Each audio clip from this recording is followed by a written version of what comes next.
بسم الله الرحمن الرحيم. لا أقسم بهذا البلد وأنت حل بهذا البلد ووالد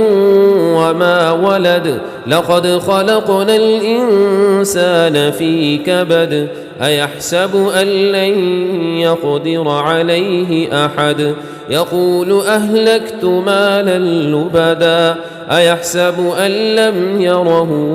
أحد ألم نجعل له عينين ولسانا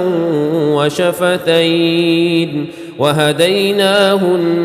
النجدين فلاقتحم العقبة وما أدراك ما العقبة فك رقبة أو إطعام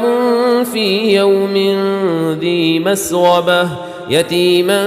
ذا مقربة أو مسكينا ذا متربة ثم كان من الذين آمنوا وتواصوا بالصبر وتواصوا بالمرحمة